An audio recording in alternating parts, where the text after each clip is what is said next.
Okay, man, Shudder is back with another drop. They just dropped Night of the Reaper. I've been looking forward to this. I watched like 30 seconds of the trailer. I was like, I'm sold. This is a movie that's set in the 80s. It's a slasher, but it's a slasher that does something very different. It's not a slasher that you're expecting. It's very different. That's all I'll say.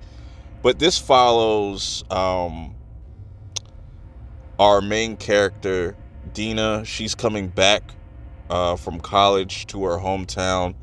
There's been a series of murders going on and just this old case popping back up where we have this sheriff trying to figure out, okay, who is sending me these tapes?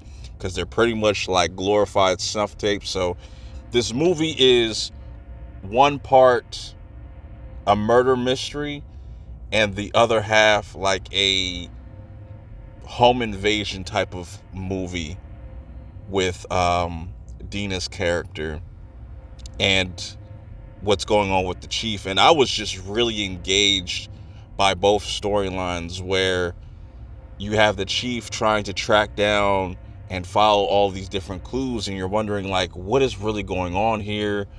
Who is the killer? Who is the Reaper? To be honest, when you get to the reveal of who the Reaper is, I kind of saw that coming. It was a little predictable, but what happens afterwards, I did not expect, to be honest. I could see some people maybe kind of putting two and two together with this movie. I don't know, but I'm going to avoid spoiling what that is. But I really enjoyed the third act of this film. The third act of this film was really dope.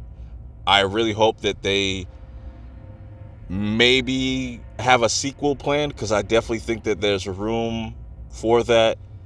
This movie definitely was giving When a Stranger Calls, like when we're at the house, when Deena is babysitting the sheriff's kid. It definitely kind of gives that vibe. Definitely the opening scene was almost damn near minus the whole "oh, have you checked the children," which would have been a cool kind of nod to the movie and whatnot, but I know why they didn't do it.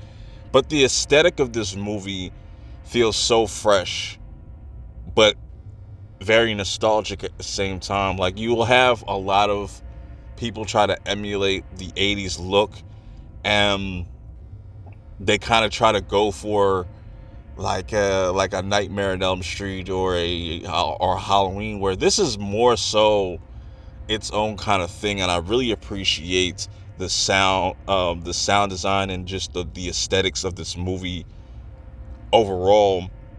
It definitely puts you in that 80s vibe. I even like the beginning, um, like the opening kind of credits and stuff like that. Even from the very moment that the Shutter logo goes on, it has this like staticky kind of effect, which was really fucking cool. I was like, yo, that's really dope. And I hope they do that more often, because I like when Netflix does it for specific shows. They'll kind of make a custom intro or logo for that specific movie or show. That's really cool. They should do that more often. I really like this film. I would definitely check it out again, because it's like that third act kind of was really wild. I had a fun time. It takes elements that you know from other 80s horror movies and stuff and kind of just flips it. But I really want to give a shout out to the main actress, Jessica Clement. She did an amazing job.